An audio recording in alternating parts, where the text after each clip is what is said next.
मथुरा में 20 सूत्रीय मांगों को लेकर जिला अस्पताल में धरने पर डिप्लोमा फार्मासिस्ट बैठ गए हैं। उन्होंने 17 दिसंबर से काम बंद करने और हड़ताल की घोषणा कर दी है, जिससे जिला अस्पताल की व्यवस्था डगमगा सकती है। एसोसिएशन के आह्वान पर ये मांग की गई हैं।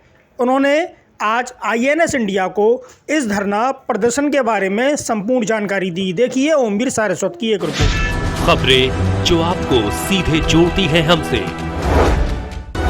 बिना बदले बिना डरे, जज्बा सच का लिए।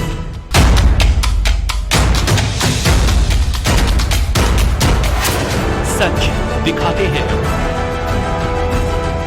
सर्वप्रथम मैं मीडिया बंधुओं को ये अपनी तरफ से धन्यवाद देना चाहूँगा कि ये जो हम लोगों का आंदोलन चल रहा है उसमें जो बढ़ चढ़ करके आप लोग हमारे प्रति जो है हमारी बातों को सरकार तक पहुंचा रहे हैं, उसके लिए आप बहुत बहुत धन्यवाद है। ये जो फार्मासिस्ट एसोसिएशन का जो धरना चल रहा है, ये कई बार सरकार को कई बार सूचित किया है और उन्होंने इस चीज़ को आश्वासन भी दिए हैं, लेकिन आज तक हम लोगों की मांगों को उन्होंने नहीं माना है।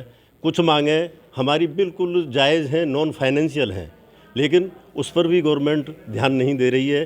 तो हम लोग मजबूर होकर के और जनता से एक तरीके से उनका सहयोग चाहते हुए और आप लोगों को सहयोग चाहते हुए इस आंदोलन को हम लेकर के पुनः यहाँ हम लोगों को करना पड़ रहा है प्रांतीय नेतृत्व के आह्वान पर। तो हमारी सरकार से और सभी लोगों से ये गुजारिश है कि हमारी मांगों को शीघ्र निस्तारण किया जाए, जिससे हम लोग पुनः अपने कार्यों पर वापस लौटें।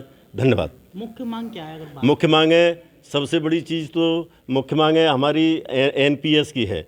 जो जिन भाइयों को जो 60 साल तक जो है वो सेवाएं करते हैं, लेकिन उसके बावजूद भी पेंशन नहीं दी जा रही है। अटल बिहारी वाजपेयी जी की गवर्नमेंट में 2005 के पहले के लोगों को पेंशन दी जा रही है, लेकिन अब नहीं दी जा रही है, जिससे कि हम लोगों में रोष व्याप्त है और बहुत संगठन इसमें बढ़ चढ़ करके हिस्सा ले रहे हैं। तो मेरा पुनः आप गवर्नमेंट से, सरकार से ये वो है कि शीघ्र हम लोगों की सुनी जाए, जिससे कि हम लोग पुनः जनता की सेवा कर सकें। धन्यवाद। किस तरीके से प्रदर्शन किया गया अगर बात करें? डिप्लोमा फार्मासिस्ट एसोसिएशन लखनऊ के प्रांतीय आह्वान पर डिप्लोमा फार्मासिस्ट एसोसिएशन जनपद कार्यकारिणी द्वारा चरणबद्ध तरीके से आंदोलन चल रहा है। उस चरणबद्ध तरीके में प्रथम चरण में 4 दिसंबर को आंदोलन का प्रथम चरण था, जिसमें धरना प्रदर्शन और माननीय मुख्यमंत्री को CMO साहब के माध्यम से ज्ञापन प्रस्तावित था और वो ज्ञापन दिया। द्वितीय चरण में 5 तारीख से लेकर 8 तारीख तक काला फीता बांधकर सरकार को जागृत करने का कार्य किया, लेकिन 8 तारीख तक भी सरकार जागृत नहीं हुई, ना उन्होंने कोई वार्ता की। आज 9 तारीख से 16 तारीख तक जो तृतीय चरण का जो कार्यक्रम है, जिसमें 2 घंटे का कार्य बहिष्कार है 16 तारीख तक।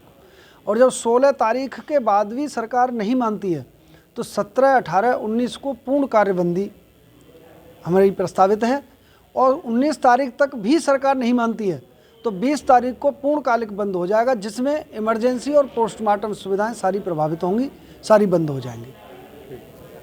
वेतन समान काम वाली स्थिति है, तो वेतन विसंगतियां जो हम लोगों का स्केल है, बहुत से जैसे डिप्लोमा करके जो इंजीनियर्स आते हैं उनका सीधा 4200 कर दिया जाता है, लेकिन हम लोगों का 2800 पर ही नियुक्ति होती है। ये भी एक विसंगति है। बहुत सारी चीज़ें हैं और पदों के नाम हैं, पदों का पुनरीक्षण है, उस पर भी बहुत सारी चीज़ें हैं। तो लेकिन गवर्नमेंट नहीं सुनती है, तो हम लोग फिर मजबूर होकर के इन आंदोलनों का सहारा लेते हैं और आप लोगों से पुनः धन्यवाद देना चाहेंगे कि आप हमारी बातें जो है गवर्नमेंट तक पहुंचाएं। धन्यवाद।